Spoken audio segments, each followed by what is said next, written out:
વાલીડાઓ ફૂલકાઓ કેમ મૂંઝાઈ ગયા છો? તો આજે પાછું એક નવું જાદુ લઈને આવી ગયા છીએ.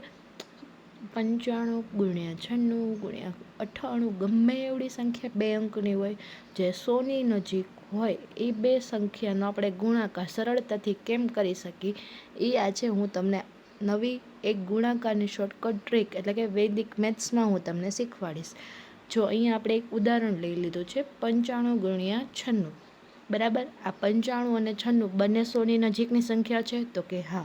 તો હવે આપણે એ જોઈએ કે 95 જે છે એ 100માંથી 100ની કેટલી નજીક છે અને 96 છે એ 100ની કેટલી નજીક છે.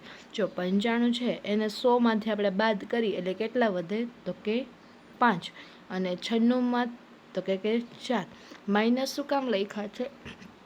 માઇનસનો અહીંયા કંઈ રોલ જ નથી, ખાલી આપણે શીખવા માટે છે કે જે 95ની સંખ્યા છે અને 96 છે એ 100ની કેટલી નજીક આવે. તો કે 95માં 5 નાખવું તો 100 થાય અથવા તો 100માંથી 5 કાઢવું તો 95 થાય. બધું સરખું જ થશે. 96 છે એમાં કે તો કે 100થી 4 ઓછી સંખ્યા કરો એટલે કે 100માંથી 4 બાદ કરો તો 96 જવાબ મળી જાય. હવે જો સરળ રીત આપણે પહેલાં જે હોય ને એ લખી નાખવાનું 95, બીજી સંખ્યા શું છે 96. હવે તમે એ વિચારો આ 96 છે એ 100માંથી કેટલા ઓછા છે તો કે 4, તો એને 95માંથી બાદ કરવાના. અને 95 છે એ કેટલા 100માંથી ઓછા છે તો કે 5, તો એને 96માંથી. એટલે આ સંખ્યા જે હોય ને એને એમાંથી જેટલી સંખ્યા ઘટતી હોય એને બીજી સંખ્યામાંથી બાદ કરવાનું. એટલે અહીંયા તમે જોયું કે 95 અને 96, તો 96 હતા એ 100ની નજીક પહોંચવા માટે એને 4 કરવા પડે એટલે 95માંથી 4 બાદ કરો. અને 95ને 100 સુધી પહોંચવા માટે કેટલી સંખ્યાની જરૂર પડે તો કે 5, એટલે એને 96માંથી બાદ કરીએ. હવે તમે જુઓ 95માંથી 4 બાદ કરું તોય જવાબ 91 જ આવશે અને 96માંથી 5 બાદ કરું ને તોય જવાબ 91 આવશે. બેયનો જવાબ એક જ સરખો રહેશે. કેટલો તો કે 91.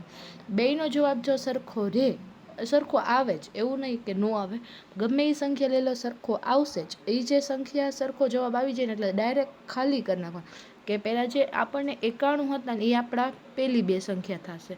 એટલે આપણે જે જવાબ લખ્યું એ 4 હતી તેમાં પહેલી બે ખાલી જગ્યા હોય ને એમાં 91 જ લખી નાખવાના અને પછીની બે હોય ને એમાં જે વધેલી આપણી સંખ્યા હતી ને જે 4 અને 5, તો 4 અને 5નો ગુણાકાર કરો તો કેટલા વધે તો કે 20. સમજાઈ ગયું કે 4 આપણે ખાલી જગ્યા હતી તો પહેલાં તો બેયનો જવાબ સરખો જ આવ્યો. આપણે 95માંથી 4 બાદ કરો કે 96માંથી 5 બાદ કરો, બંનેનો જવાબ 91 જ આવશે. એટલે પહેલી બે ખાલી જગ્યામાં શું લખી રાખવાનું 91.